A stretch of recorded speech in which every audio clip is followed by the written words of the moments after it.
I've quite literally been talking to myself this entire time. Anyway, hi guys. Let me do my whole spiel all over again. Good lord. I'm out of practice, brother. Oh my god. Hi. Let me go back to my hello. It's been a hot minute, hasn't it? I even look different. My stream settings are different. Hi. Hello. I'm getting up close and personal here. What's up?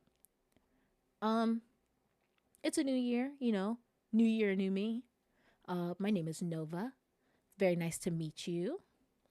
And yeah, this is my new look. I got a new name. Even my background's different. I have a little sheep friend. You know, it's all cool, good. We're ready to go. We are starting off the year with a dating sim stream, as you guys probably saw. Oh no. Oh god. It is so unbelievably loud. Uh, Touch Starved.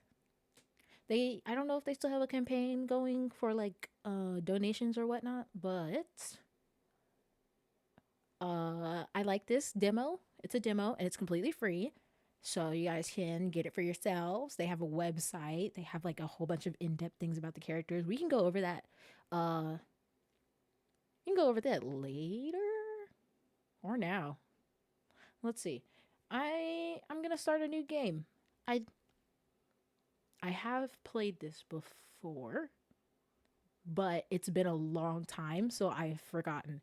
Also, I will be doing my own voices. Don't clown me. Okay. So loud. Oh my god. I'm turning this down so much. I hope this is not like too quiet. I hope my voice is not too quiet either. Let me turn myself up a little bit. Okay. Oh my gosh. The scuff is real here. Jesus. Okay. We're good. It's all good. We're Gucci. Oh my god. I'm out of practice. Okay. On to. Y'all don't understand how loud this is for me. I'm turning down my headphones. New game. Right. Like I said, this is the demo product. This is the demo of Touchstar Prologue and not the finished product. Thank you. And it is by Red Spring Studio. Yes, and also content warning. Okay. I will read it out. Touch Starve is intended for an older audience. It contains mature content that includes, but is not limited to, horror, graphic violence, strong language, alcohol and drug references, injury, and dismemberment. So, if you are not comfortable with these things, I completely understand. Now would be the time to click off. Or, you know, um, yeah, discretion is advised. So, I do accept this content warning. We are proceeding.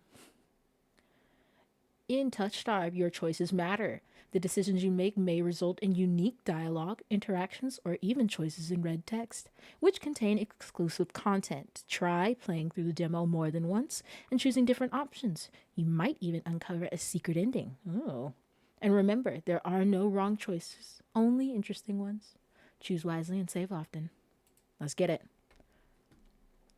Controls, left click, mouse wheel.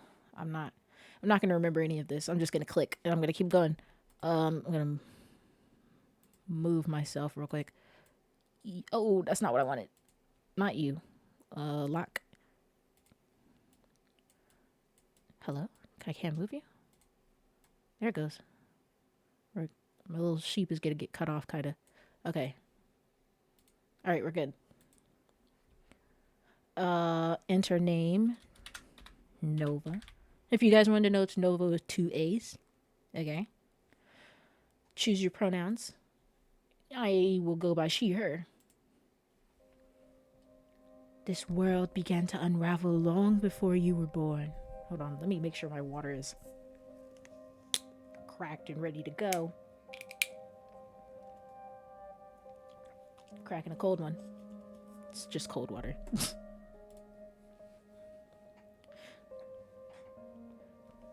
It began with fogfall. Spectral mist bled from the seams where reality wore so thin it split. Y'all gonna have to forgive me. I am dyslexic, and reading is, oh my god. We're gonna scooch over. Sorry, little cloud buddy. And from that fog emerged monsters, inhuman beings with unnatural powers. Some possessed language and intellect, others were mindless beasts driven by little more than the desire to slaughter. As cities fell and unrest spread, humans united in their fear while monsters thrived in the chaos. And then there's you. You're not even sure if you're human. You were born cursed, with hands that alter the minds of anyone you touch. Choose your backstory. Choose your character. Oh my god, okay. Let's see. The Unnamed. A fallen oracle. You were raised as an oracle. This is still so unbelievably loud. Okay. You were raised as an oracle in a remote temple. The priest claimed your touch bestowed enlightenment, but a visiting mage revealed your curse for what it is. Following the mage's words, you fled in search of the cenobium. You regularly experience unnatural premonitions that rattle your body and soul. An innate sixth sense gives you a heightened awareness of hidden supernatural presences around you. Okay. The Hound, a forsaken thief. You were raised by society's outcasts, criminals who accepted you when nobody else would. Your partner in crime, a friend since childhood, helped you steal enough money for a cure, then betrayed you. They left you with only enough coin to travel to the cenobium, your last hope. You have sharply honed social intuition. You can survive and even thrive in the violent underbelly of any city, using your experience with the underworld to get ahead. Okay. And then last but not least, the Alchemist, an abandoned mage. An exiled cenobium mage took you in as a child, raising you as her apprentice. She seemed to take pity on your curse, but you discovered that she was cultivating you as a test subject. You fled to the cenobium seeking a cure. You're an experienced spellcaster with encyclopedic knowledge of alchemy, spellcraft, and history. With a little observation, you can identify the subtle effects of magic. That was a lot for all three of those. I think I'm gonna go with the Unnamed, the Fallen Oracle. My innate sixth sense. Let's go. Your name is Nova. You selected she, her pronouns. Your backstory is the Unnamed. Is this correct? Yes, it is. Also, I don't know how soon we will do this, but I want to play Baldur's Gate. Maybe. That might be a stream, might be a video, who knows. But that will come soon. That just reminded me of this. But let's continue. Oh, music change. Ooh, scenery. The wasteland stretches as far as the eye can see. There's nothing out here but death. The ever-present stench of decay and countless sun-bleached bones cast like seeds across the barren land. I could say death doesn't scare me, but to tell the truth, I'm desperate. It's been 2 weeks since I joined a caravan bound across the wastes. Finding a group that would accept me was a trial in itself. What? Why? Well, yeah, no, why? Well, I guess people don't trust strangers in this world, you know. I don't blame them. As rations grew sparse and my canteen ran dry, I began to despair. But then, I saw it. Saw the city? Whoa! That's a big-ass city. Iridia, the city of knowledge, one of the last bastions of humanity left in the world and home to the famous academy called the Cenobium, which I'm assuming is this big-ass building right here. The sunset is very nice. All the world's knowledge gathered in one place. If there's anywhere I'll find a cure for my curse, it's there. Okay, cool. Just a little zoom out shot. Oh. All that stands between me and a cure is a final stretch of salt-soaked waste. Or so I think, until I see the first tendrils of fog snaking beneath the wagon.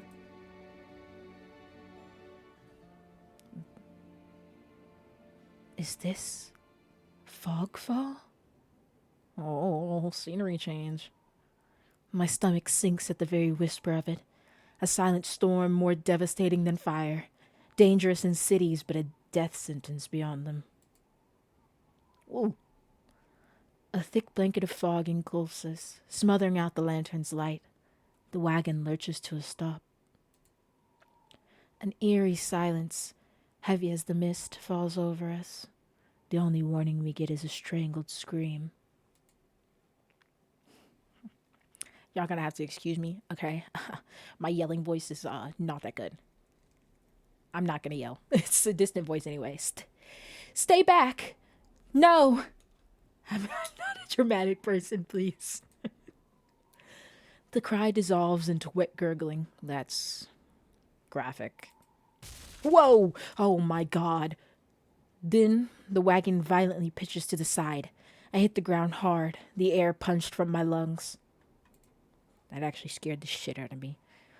When I opened my eyes, adrenaline lends sudden, awful clarity to the carnage around me. Oh, okay. Was that the fog falling or what? A traitor I once shared bread with lies face down in the mud, their back reduced to long strings of torn muscle, gleaming gristle and exposed bone. Bodies litter the wasteland. That's gross. I know they warned me, but I wasn't ready. Hello? I try to rise, but my ankle explodes with pain so blinding, white blooms across my vision. Only when my eyes adjust do I see the dark shape in front of me. Oh. You have a lot of eyes. And they all have pupils, except for the ones on your face. Those are fingers. Those are fingers. What is this? You know what? This is not. Anyway. A soulless stoops over the twisted form of a caravaner. I freeze, but it swivels its head. A dozen bulging eyes twitch in my direction and blink as one. I think it'd be a little cooler if they blinked individually, but you know. Whoa! Oh my.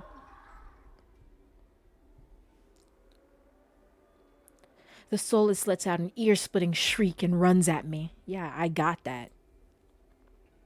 But right before it reaches me, the beast barrels past, vanishing into the mist. Distantly, a horse screams in the dark. I need to move, now. Why would I head towards the wagon if it's been knocked over? I can't pick that up. We're running for the city. I take off, running deeper into the haze. The fog is so thick I fear I'm headed in the wrong direction, until I see a dim pinprick of light emanating from the shadow of a spire. It's faint, but it's enough. I came too far to die here. Rapid footsteps echo all around me. I turn in circles, frantically searching the opaque mist for the source, but the fogfall twists and stretches sounds. Why are we looking around? Why? Just take off and leave. Suddenly, the caravan's driver bursts forth from the fog. Our eyes meet too late. He slams into me, knocking me to the ground, and slips in a patch of mud. The soulless falls on him as soon as he slows. It catches the driver by his throat and rakes his stomach with razor-sharp claws. He comes apart like wet paper, spilling intestines and viscera in a steaming tide. Ew. Ew. Fighting the urge... Me too. Fighting the urge to heave, I claw frantically through the slippery muck for a handhold.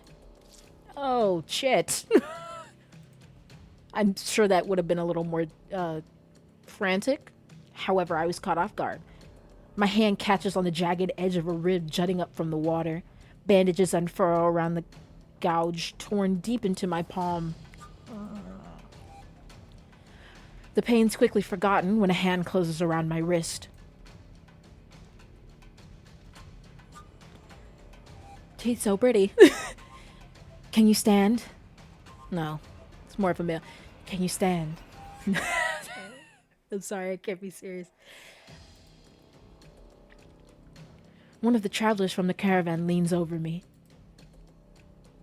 We need to run. Yeah, no shit. They reach for my hand, and I realize too late that my bandages have come undone. I look like a zombie a little bit. No! No! Don't touch me! The sensation of their thumb brushing the back of my hand sends a shiver down my spine. All it takes is one touch, and in the space of a breath, my curse takes hold. Whoa! Their lips peel back into a deranged grin.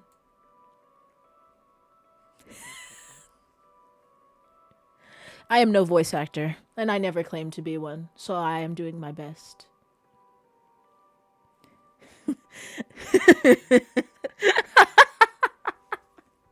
That laughter is too happy, but I can't do it any other way. No. No. I've seen this face countless times before. This is my curse. Madness of my own making. Is it?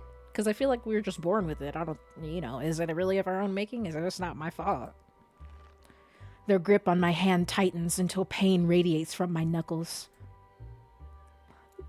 Let me go. Can't do the sudden stops. Suddenly, clammy hands crush my throat, choking off my breath. Die. Die, die, die. My mom can probably hear me down the hall. Okay. Spit bubbles at the corners of my mouth and flecks my face. The edges of my vision darken as my lungs scream for air. Who am I screaming for help for? Okay, I'm pretty sure everybody else is dead, so let's fight.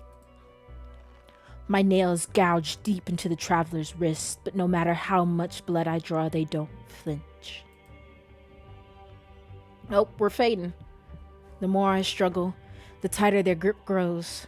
My pulse hammers in my ears, slowing with each thudding beat. I'm pretty sure you guys did not hear that heartbeat, so I'm gonna turn it up a teeny tiny bit.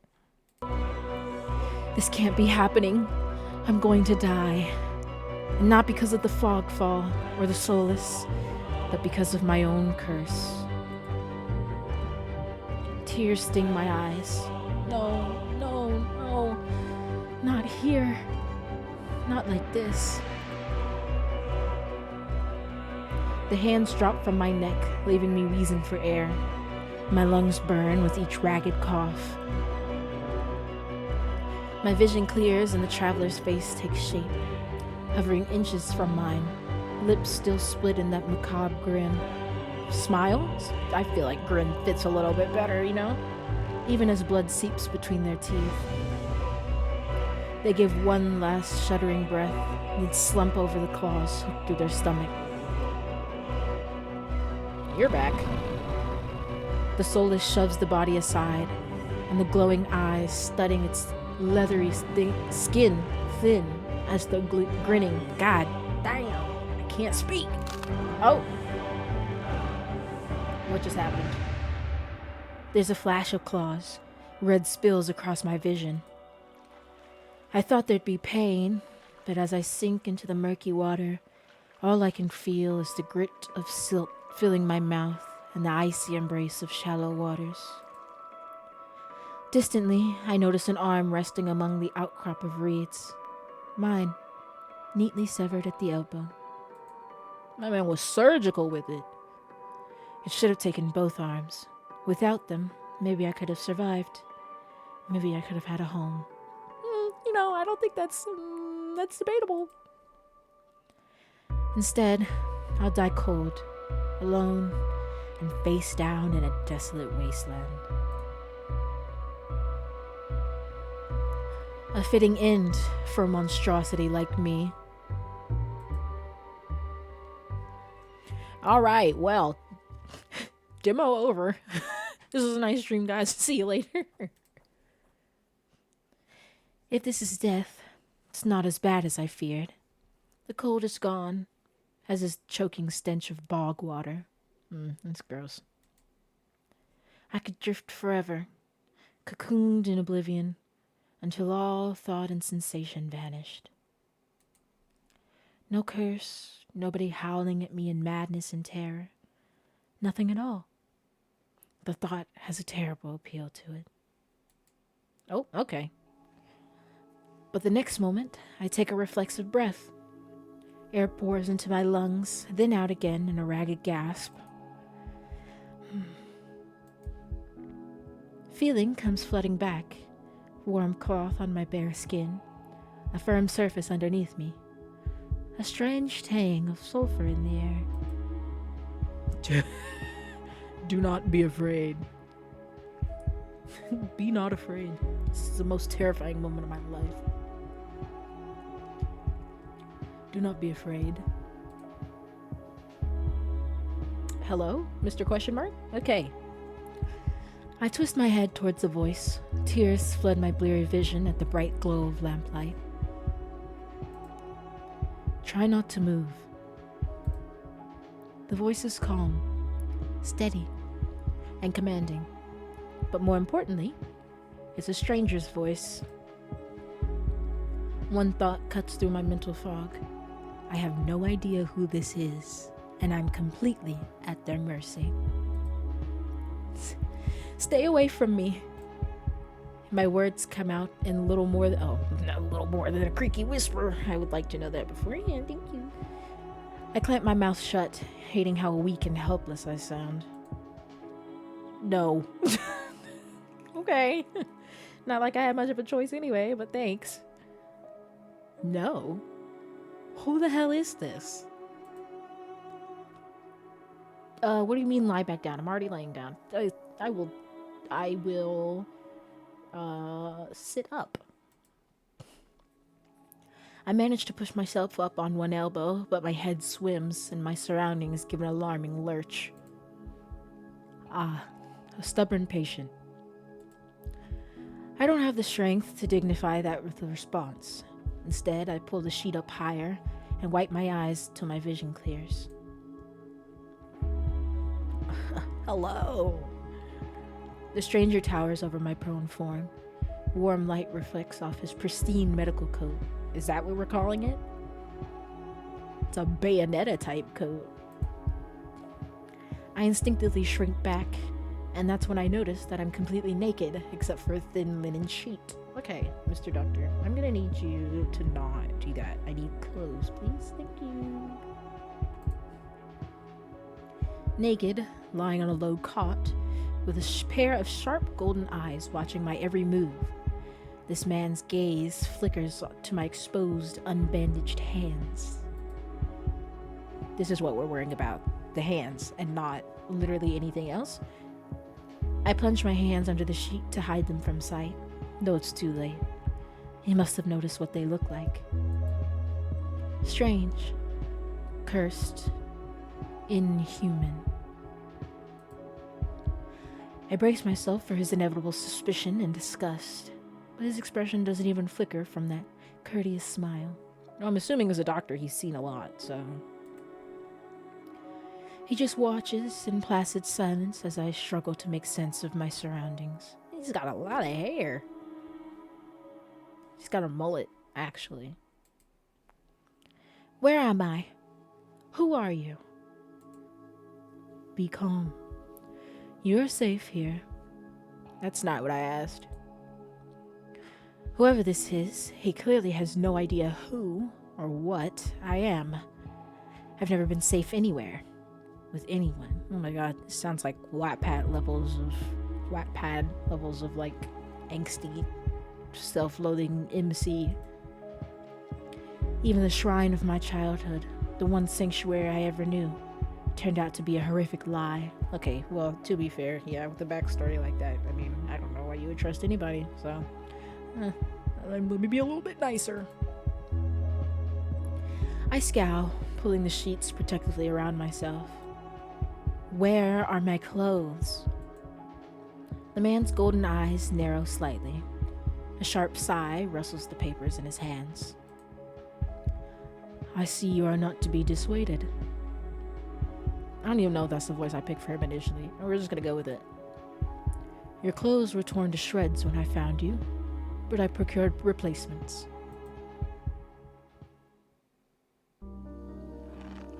I was gonna say, wow, this is actually a really nice place. And then they hit me with this mural right here, and it kind of threw me off for a second. With a soft creak, he stands from his chair, giving me a better view of my surroundings. He's got glasses. I seem to be in some sort of medical clinic. I don't know why I said that like a question. That's a sentence. Bottles of silvery alchemical concoctions line the counters in neat rows. The air makes my nose twitch, a faint whiff of smoke and something distinctly metallic that I can't quite place. Blood? Maybe? Perhaps? Perchance? The doctor produces a large, dense bundle of cloth, which he sets at the foot of my cot. He's easily a head taller than most, and I have to crane my neck to look at him. I would do the same thing. This is quite the pretty man. You know what? We're gonna be nice, because he didn't have to bring us in here, he didn't have to help us, and he could have just left us, you know? So, thank you. I should be polite if I can, especially since I don't know who this is, what he can do, or what he wants with me. Okay, it's not the direction I was going in, but alright. Meeting his gaze sends a hot frisson down my spine. Something about him nags at me, like a half-formed memory I can't place. Thank you. You're welcome. I will leave you to get dressed. With a curt nod, he leaves through a narrow door. I hear a soft click as the lock turns behind him. I count to 3 in the sudden silence. When I don't hear any more footsteps, I reach for the bundle of clothes. An itch on my elbow stops me short. I reach down absently to rub at it, then freeze when my fingers meet a neat line of stitches. I know what I saw. That beast took my arm clean off. And yet, my arm shows no signs of injury apart from the black stitches poking through my skin. I gingerly flex my fingers, feeling my heart race at the sensation. This is impossible. I should be dead, or at the very least, gasping out my last breaths. I squeeze my eyes shut, waiting for the pleasant dream to unravel, to wake up bleeding out in the swamp. But nothing happens. The seconds tick by and my arm remains resolutely healed, my surroundings pristine and quiet. In numb disbelief, I reach for the replacement clothes and begin stiffly pulling them on. They're thicker and warmer than mine were, with a black woolen cloak to go with them. But there's one thing still missing.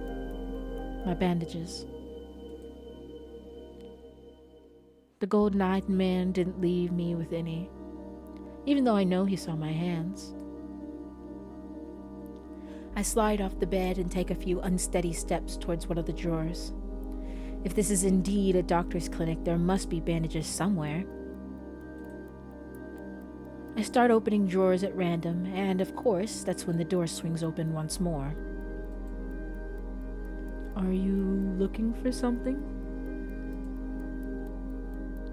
I whirl around, clutching a thick roll of clean bandages.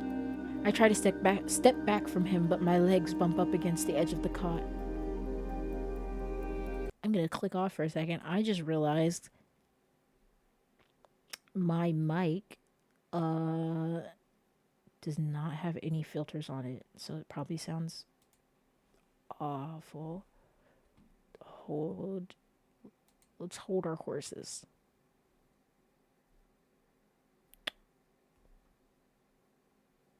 I'm gonna hit this real quick.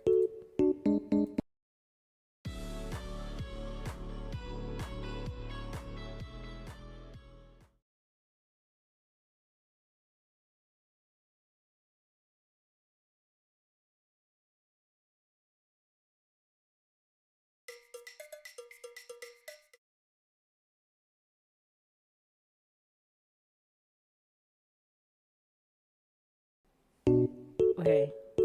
You didn't see any of that. I can't even paste these filters. What? I hate this so much. Okay, anyway. I lied, but that will be fixed by next stream because I'm noticing my mic is picking up a whole lot of sound. Anyway,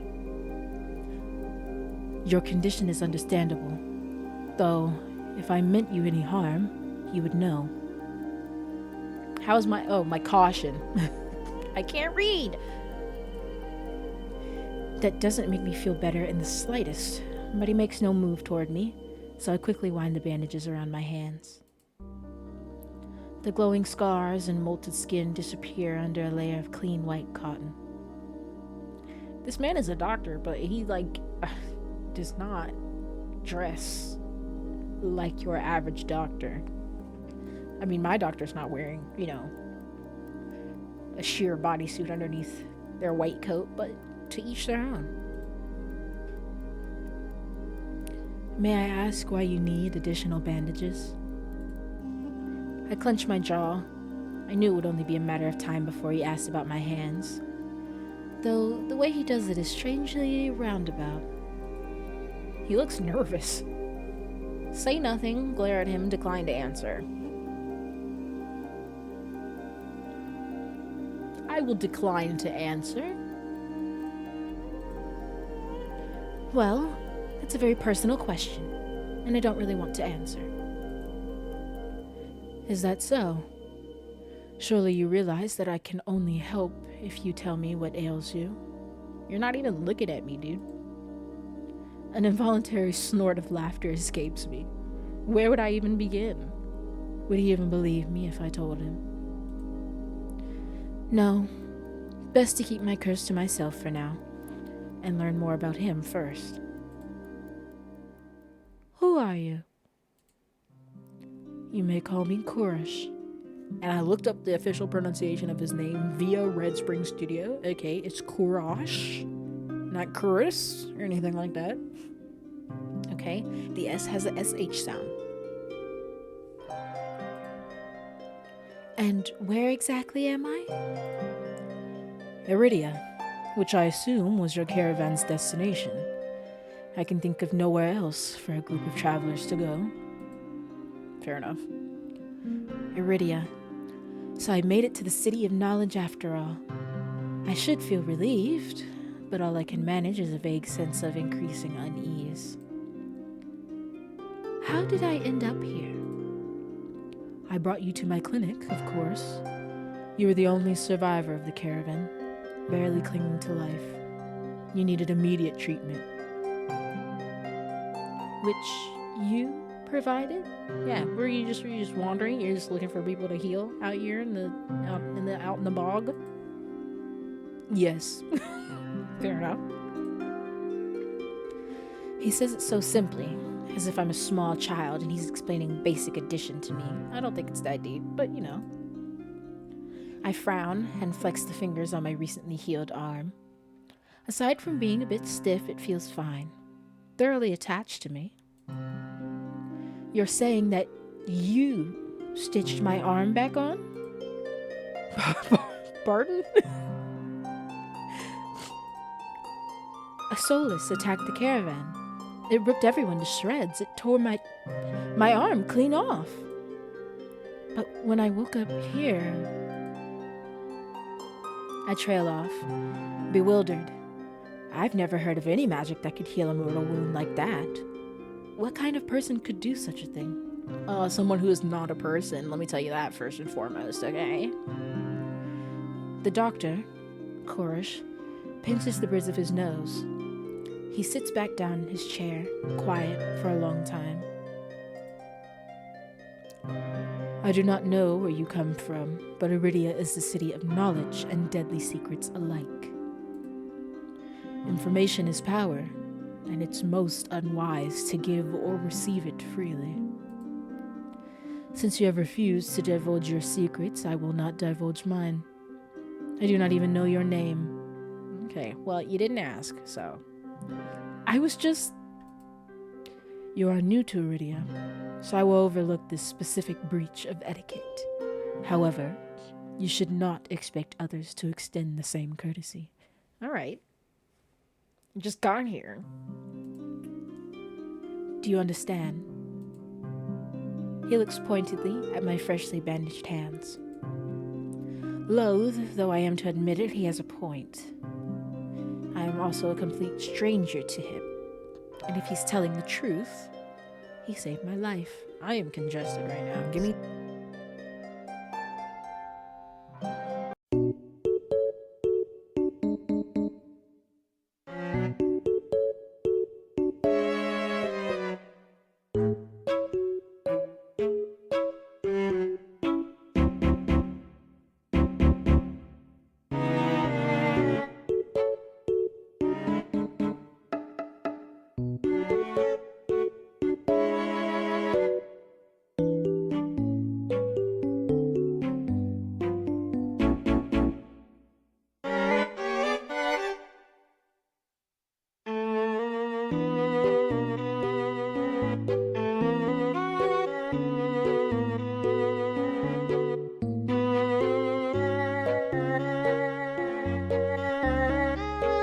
Okay, sorry. It's been like hella windy these past couple of days.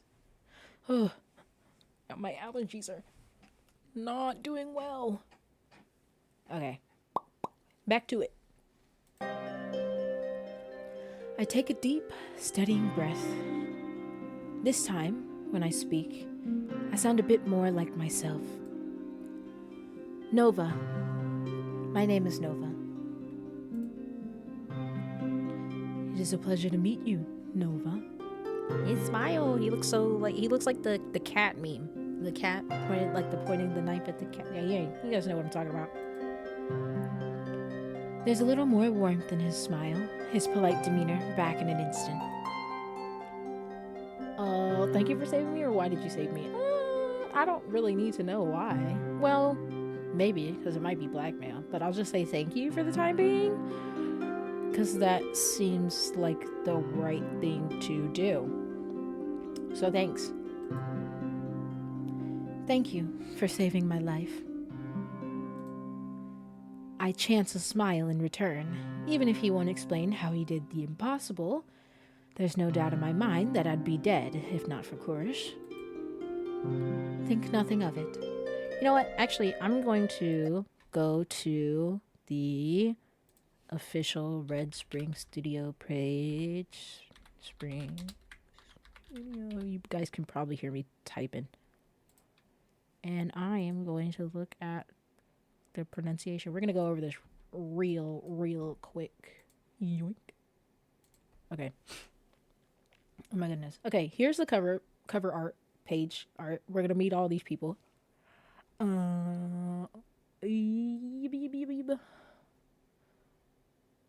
Okay. I'm looking for name pronunciation, please. FAQ.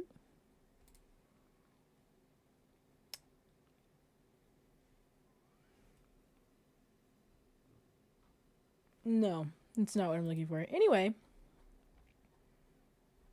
Actually, you know what? I think it might be on the Tumblr page.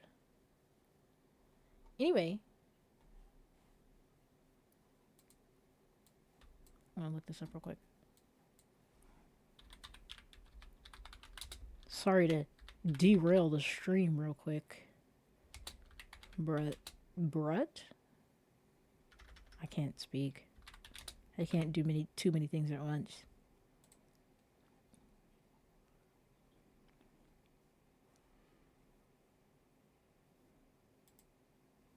Is this it?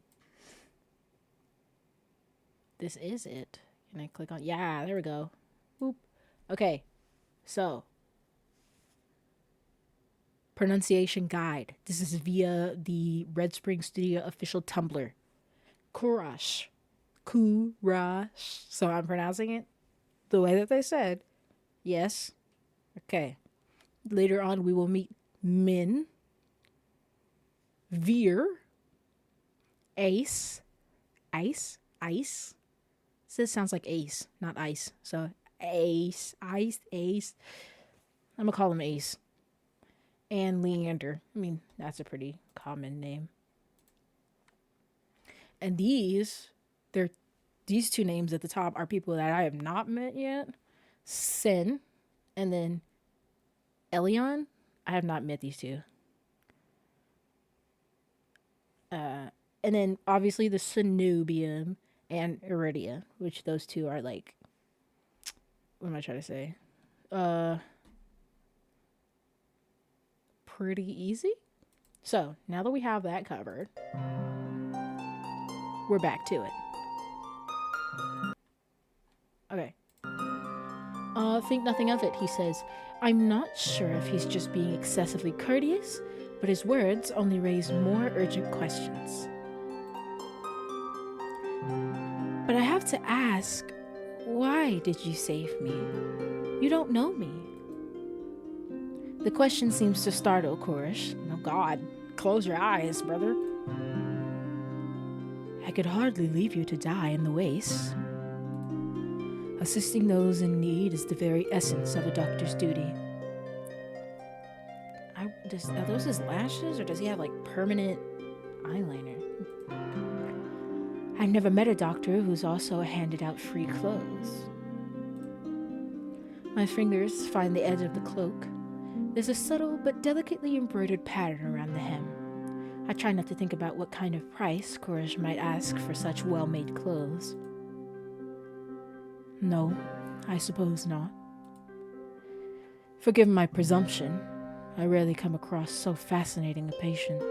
Okay, I don't like... No, why would you... What? Why? I blink. What did he just say? I simply meant that few would cling to life so resolutely, or brave such a perilous journey to Iridia. I could not help being curious about you, Nova. His voice dips into a soft murmur, and he abruptly looks away from me.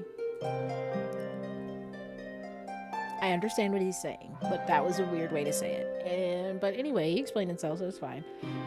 You're pretty curious yourself. I don't know what to say to that.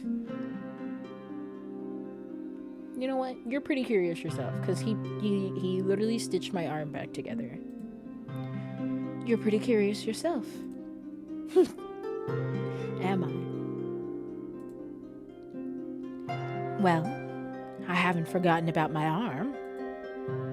I wiggle my intact fingers at him. Clearly not. Okay, you sewed my arm back together, dude. I'm not forgetting that.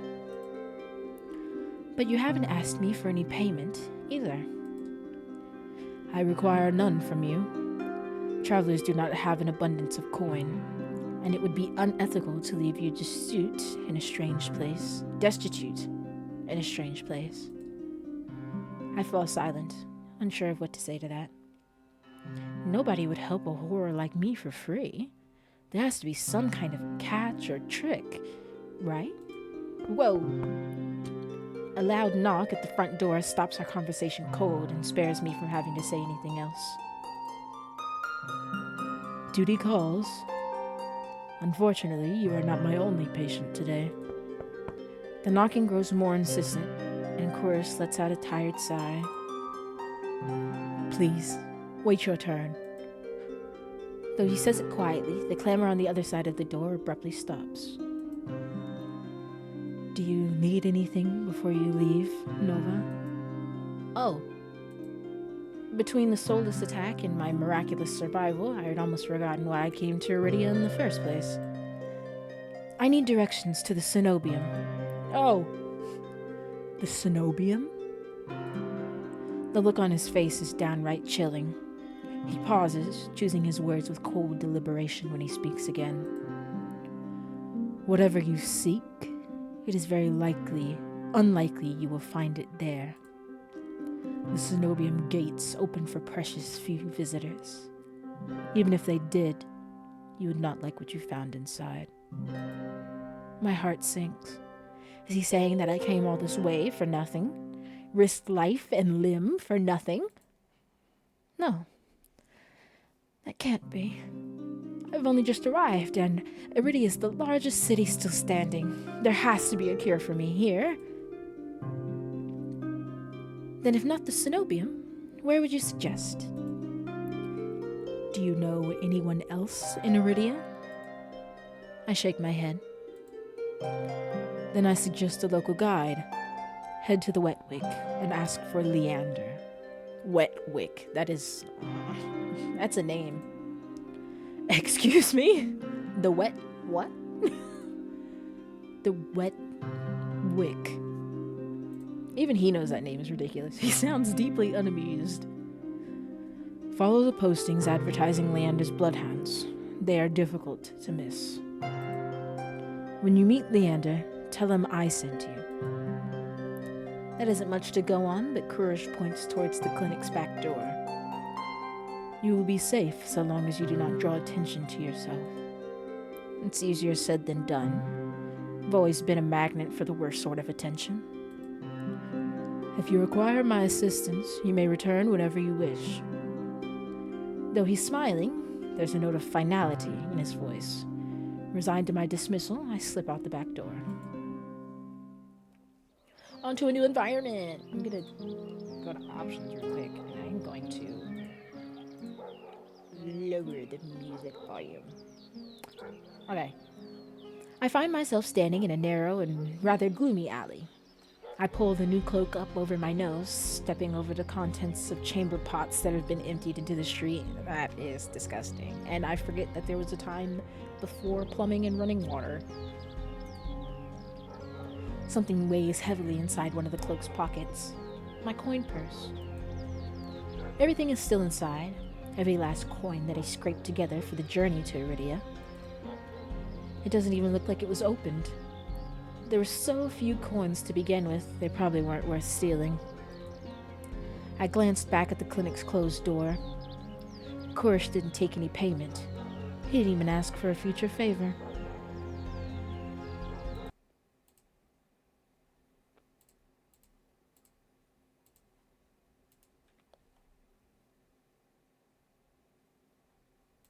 Alright.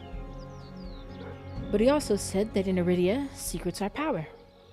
Does he expect me to give up mine at some point? Probably not expected, but, implied. That's not exactly a comforting thought. Still, no matter why he did it, Kurish gave me a second chance, and a lead on where I might find help. I better get going before he changes his mind. I squeeze out of the alley and into the crowded main street. The line outside Kurish's clinic stretches down the road already. Two thin peddlers queue alongside weathered elders. If any place is in desperate need of a free clinic, it's this one. Okay, we just got here and we're just calling the people sickly? Okay, and poor. Like, dang. The cobblestones are treacherously rough under my feet. Deep grooves worn between them by regular flooding and decades of hard use. I knew Iridia was a river city, but I didn't expect it to look so eroded. The buildings are tired and dilapidated, all crammed together in narrow streets. And there's something else. A charge in the air, like the shift in pressure before a storm. It's subtle, little more than a faint, persistent thrumming, but I can't seem to shake it. A child darts by, clutching something greasy wrapped in paper. The smell of fried food drifts over to me. My stomach gives a faint gurgle. It's a gross way to describe it. This morning's catch. Fried up, hot and fresh. Not too many eyeballs today. I don't know if I should be concerned or excited that it does not have too many eyeballs. That sounds disgusting, but I'm starving. So I duck my head under the stall's grubby awning. A large fish leers up at me, its three bulging eyes still visible through the thick layer of crispy batter. The vendor gives me a gap-toothed grin. What's the cheapest thing you've got? The vendor points at a metal basket of what looks like long strips of savory fried dough.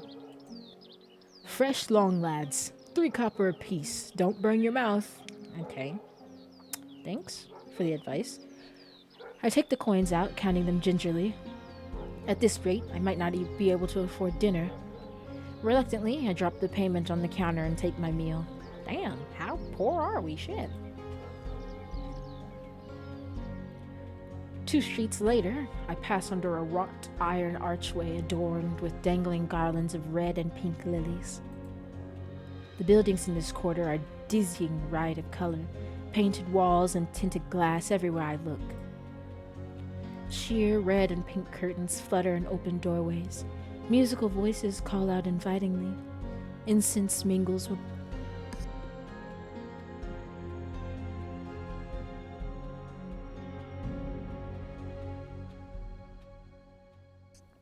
Oh Lord, I almost died. Incense mingles with the pungent scent of flowers, barely covering the salt and musk of warm bodies. Okay, I was confused at first, but now I get it.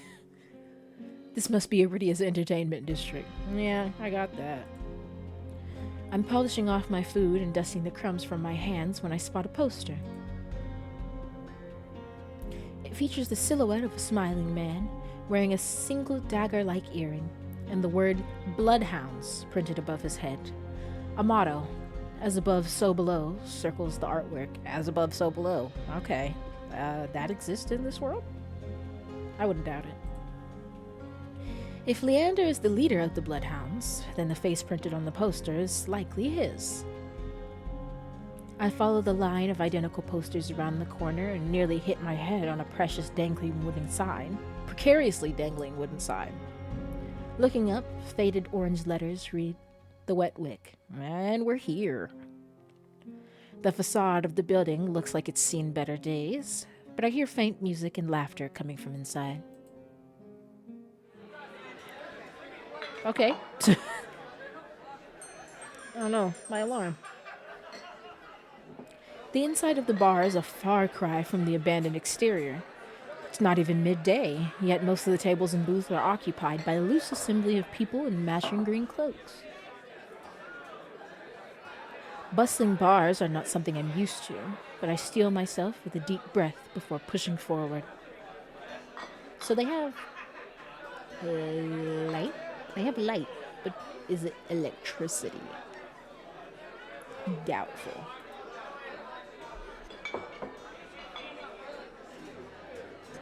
A cursory glance doesn't turn up anyone with a dagger-shaped earring. I'm about to head towards the counter when a chant rises from the center of the room. Show! Show! Show! The remaining green cloaks abandon the bar and their booths to rush towards the center of the room in a sudden torrent. There's no time to move out of the way. I'm caught, swept along in the ale-stenched current. Hey! Rhythmic chanting drowns out my voice. I thrash, throwing out my elbows as the press of bodies grows heavier. My hip knocks into a table. I grip it, holding on tight to steady myself. But the crowd has stilled. The chanting stopped. A pair of gilded boots stride across the tabletop. Hello. Seriously? You dogs? Again? Scattered laughter and cheers rise from the audience. I drag my eyes upwards. Yeah, I get a load of this man right here. A well-dressed man stands on the table in front of me, his broad shoulders framed by thick lapels of a trench coat. This really is the last time, all right? This time, when he speaks, the audience falls silent, as though bewitched by his magnetic presence or rich, low voice. I can't get any lower than that, I will be so honest. But nothing is as captivating as his smile. He beams at the crowd around him, a performer on his makeshift stage. Don't blink, or you'll miss it.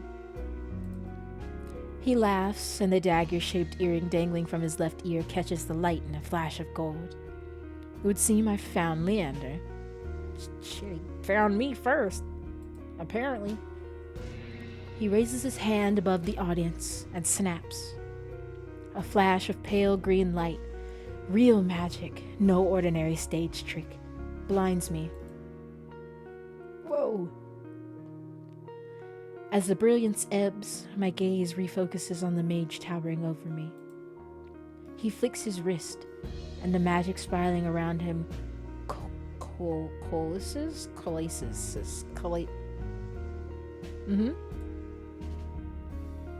A delicate flower stem sprouts from between his pinched fingers. One by one, glowing lily petals spring forth. With a flourish, the mage presents the conjured flowers. The onyx bursts into clapping and cheers. A genuine magic show is the last thing I expected from a place called the Wet Wick. Leander plucks the iridescent bouquet out of the air and turns in a slow circle, giving his audience a good look. Now, who could use some good luck? Eager onlookers scoot closer to the table. Some reach for the lilies, while others whistle and call Leander's name.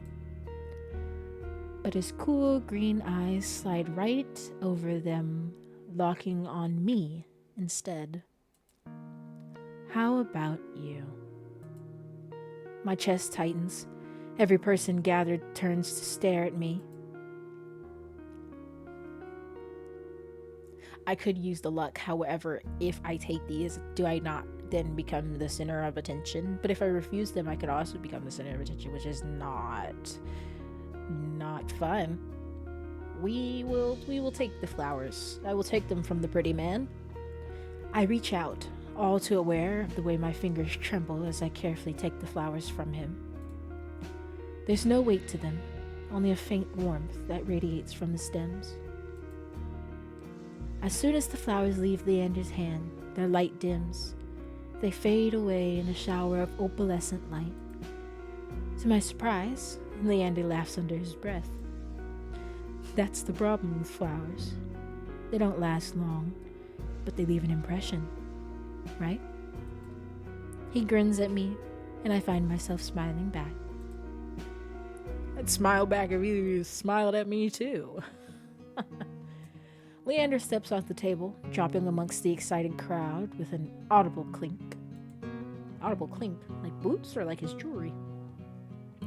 All right, bloodhounds, get back to your drinks. Show's over. The green cloaks disperse at his command, returning to their tables and booths. I wasn't expecting him to look over. Before I can make my way towards Leander, his eyes find me. He gives me a friendly wave, then beckons me over to the crowded counter.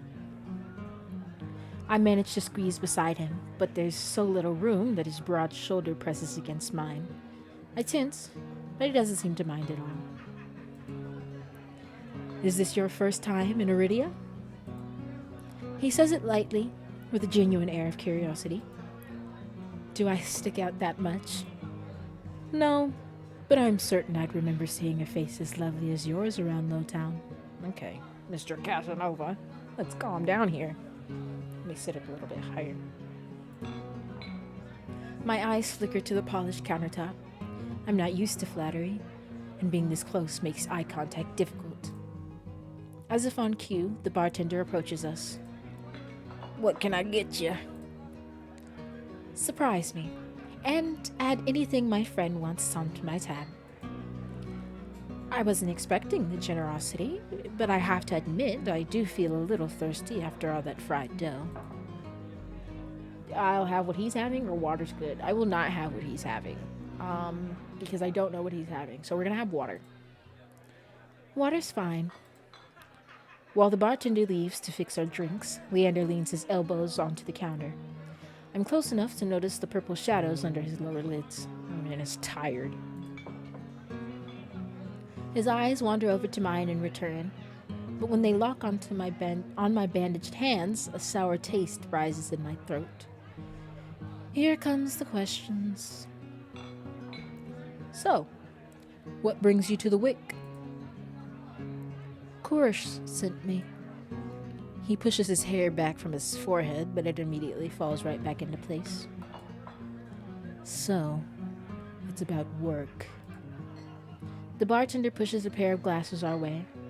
I don't realize how thirsty I am until the cool water touches my lips. I drain the water in a single gulp. Damn. Lower my chair. I cannot lower my chair any further. Leander takes a deep swig of his beer and lets out a satisfied breath. My microphone makes so much noise. How can I be of assistance? I need to get to the Cenobium. Saying that out loud in a place like this does not really seem like the best thing. That's like going to a bar and being like, I need to find a science major. Oh no. As soon as the word Cenobium leaves my mouth, the entire bar falls silent. Yeah, because you're like talking to Bloodhounds twist around in their seats to gawk openly. Finally, an especially drunk one speaks up. The hell are you bringing up the Cenobium in here? Damn. Okay, brother. I'm new here. Throw him out. This is Bloodhound territory. The vitriol catches me off guard. From the angry looks thrown my way, it's clear I've broken some unspoken rule just by mentioning the Cenobium. When I glance at Leander, he's drinking, as though he hasn't noticed the uproar. Only when he catches me looking does he lower his glass. For the love of... He drags a hand down his face. Hey, keep it down, will you? This is business. I tense, expecting an argument, but the outspoken bloodhounds silently return to their drinks. Only a handful continue to watch me warily. Sorry about them. The Cenobium's a bit of a touchy subject in these parts. Mix in enough drinks and... Well, you saw. How about we continue this outside? Probably for the best. When I give him a terse nod, he pushes away from the bar counter.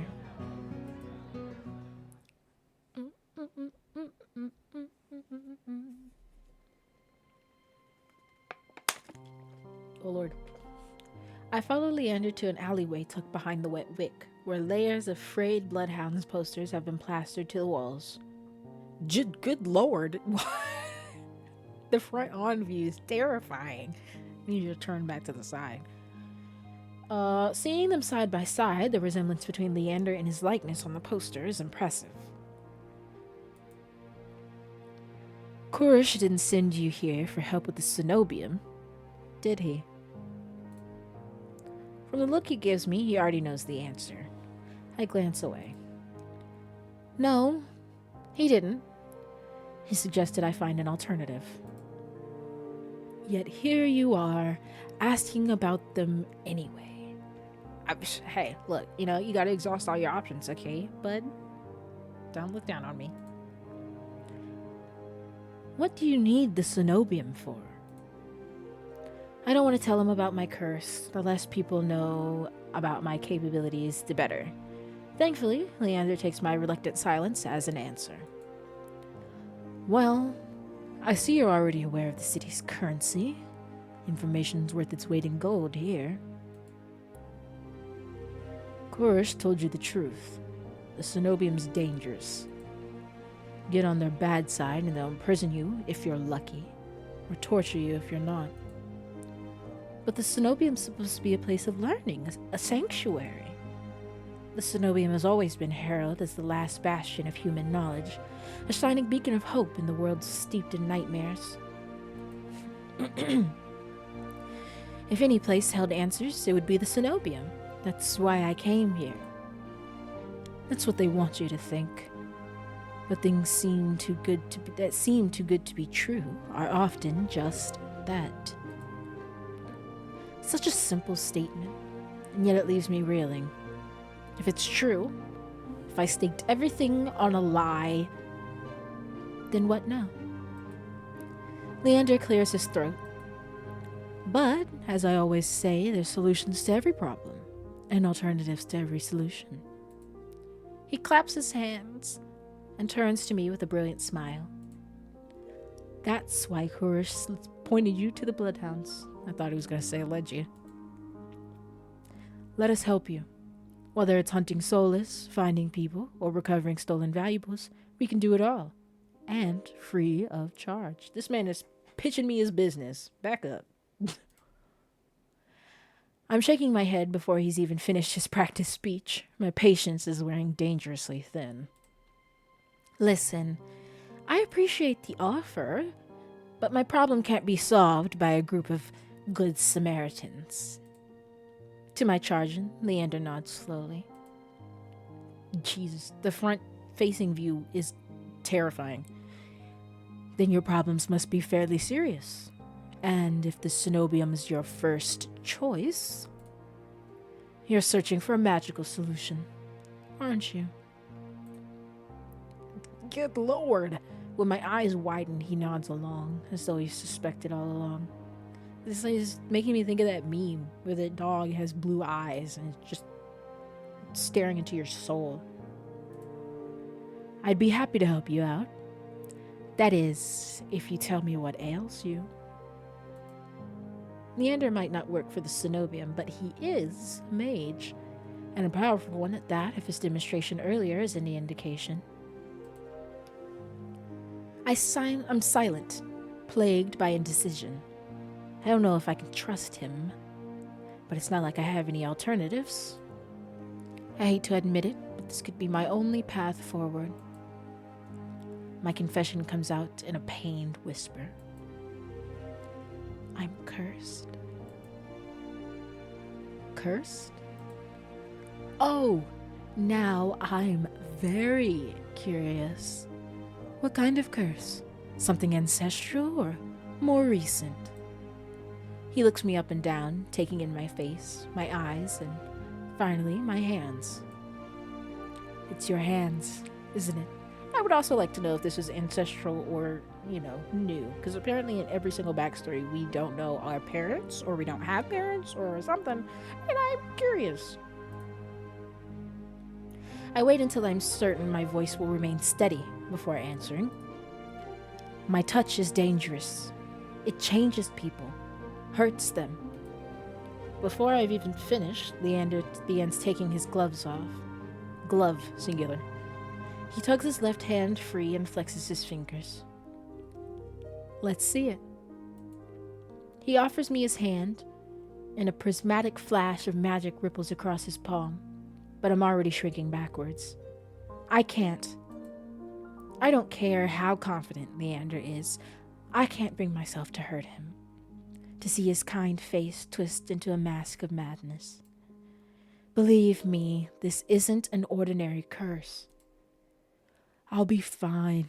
Perhaps where you came from, your affliction was strange and one of a kind. But spend a year in this city and you'll see 1,000 curses and thrice as many. You'll see 1,000 curses and thrice as many curses. What the fuck? What are you saying? Do you really think Korish would send you here if I couldn't handle it? How should I know? I only met him today. See? A logical main character, okay? Yeah, why would I know that? I'm as good as any mage in the cenobium. Better, even. If they can help, so can I. You don't know what you're asking me. I'm asking you to trust me.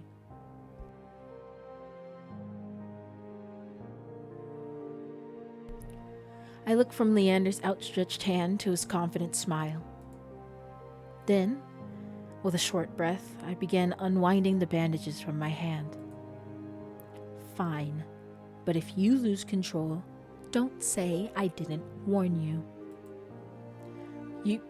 Okay. You can tie me up first if it makes you feel better. I will not do that. Alright? Get that blush off your face, dude. With each joint I expose, I grow more and more certain that this is a terrible idea. Ready when you are. If he's bothered by the way my hand looks, he doesn't show it. My fingers hover shakily over his palm. 3, 2, 1. Hold back or touch him.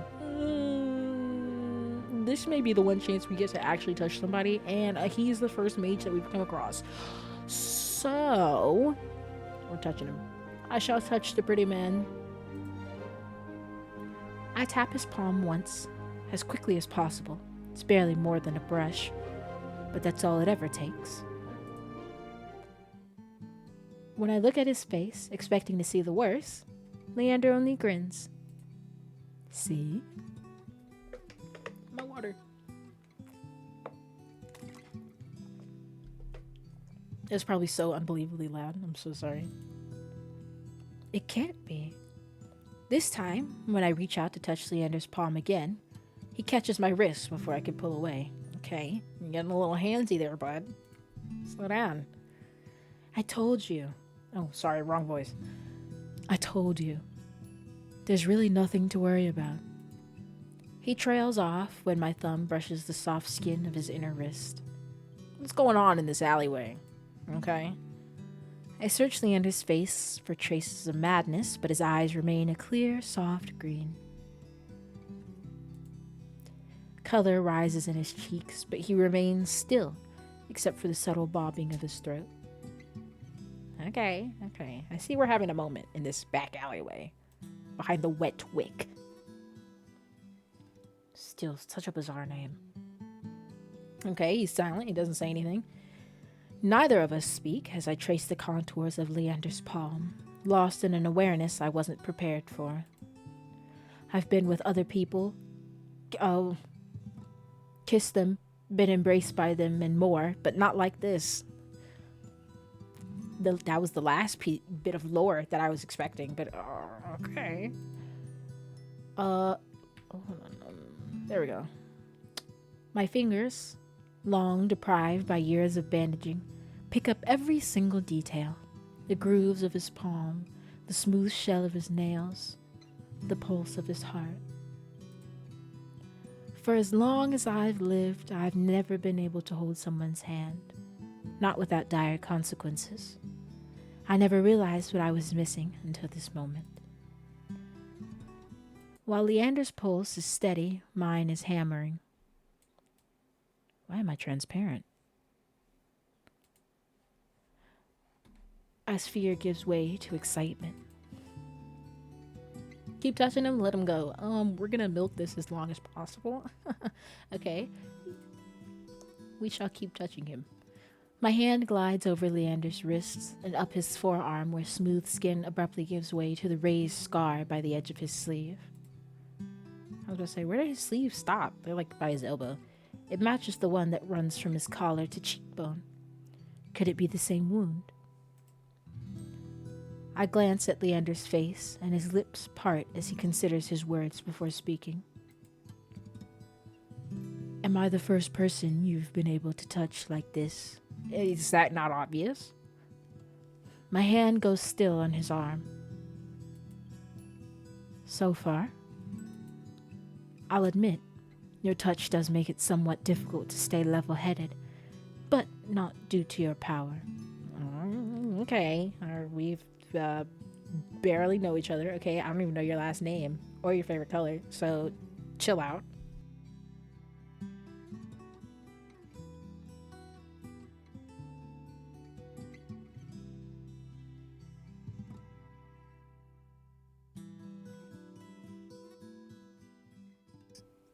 Okay, I was looking for something. He takes my hand.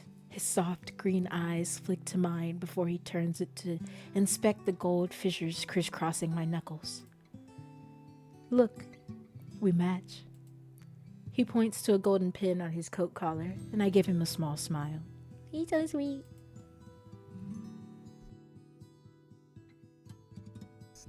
I draw my hand back and take a steadying breath. My head feels as though it's stuffed with cotton. Habit alone guides me through the motions of rewrapping my hand, although my fingers tremble too much for the bandages to lie flat.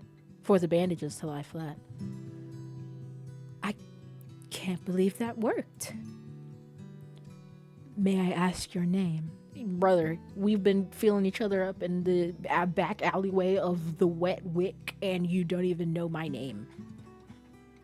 Your priorities are not okay. I'm Nova. You were right to hide this from me, Nova. That curse of yours. It's unlike anything I've ever dealt with. Okay, thanks for telling me that after the fact. I can tell you're discreet, but you'd best not go showing that off to anyone else. I don't know why I would. But thanks for the added advice. I didn't plan on it. Are you staying in Lowtown? Oh, shit. I pause. Room and board was something I hadn't yet considered. I don't know. Let's get you properly settled, then. Well, thank you, Mr. Leander. The Witwick is noticeably quieter. Without their leader, most of the bloodhounds have dispersed, or in few cases, fallen asleep beside their drinks. Got any rooms left, or did my lot grab them? Oh, I didn't even realize he was speaking. Got any rooms left, or did my lot grab them all to sleep it off? The bartender, who I now realize doubles as an innkeeper, slides a key onto the counter. You know, I always keep the corner room open for your escapades. That is not something I needed to hear. Leander's laugh sounds slightly strained. And I always appreciate it, but you're mistaken. This is just for my friend, Nova. Sure. Stay as long as you like. You two have fun. Okay. Escapades, huh? Leander clears his throat, then holds the key out to me. But I hesitate. My coin purse barely holds enough for a day's worth of meals, let alone a room. How much do I owe you? Nothing. Bloodhound rates. My treat, since you shared your secret. Food, drink, a warm bed, anything you need. Carefully, I take the key from him. It's small, but weighs heavy in my palm. I never expected to have a warm bed in Iridia, let alone free meals. Thank you. Go explore, Nova. You'll find many roads in Iridia, each leading to different answers. But if you need a reprieve from what haunts you, come find me. Just be careful. I nod, taking one last look at the gleaming bronze key before tucking it into the pocket of my cloak for safekeeping. Leander gives me one last friendly wave before I depart. Okay. I think this would be a good place to save. We're gonna save it in slot 6. Since this is my first day back streaming into the new year, I'm not prepared to go for too long. And so, oh Lord. So, I think I'm going to call it here for today. Give me one. Why am I see-through, brother? Is it like my background? Like, what's going on? Nope, not that. Is it this?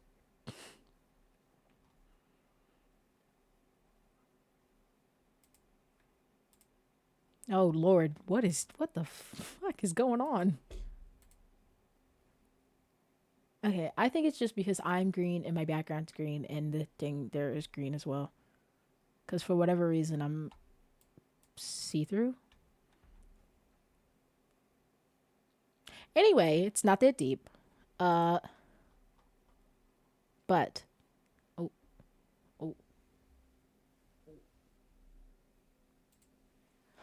I just want you guys to know that I am very much glad to be back. Happy to see you guys. And this is gonna be a good new year. We're gonna stream, we're gonna play new games outside of our comfort zone, and we're gonna have fun doing it. So I will see you guys next time to hopefully continue. Oh my god, I literally just played, and I already forgot the name. Touch Starved. I also played Genshin, and I think when I left off with Genshin, we were at the Lenny and Lynette trial. So if you know anything about Genshin, that's where we left off. We are in Fontaine, so that might be the next thing I play before I get to finishing Touch Starved. But either way, I will be back. I promise it will not be as long. And I will see you guys later. Bye bye.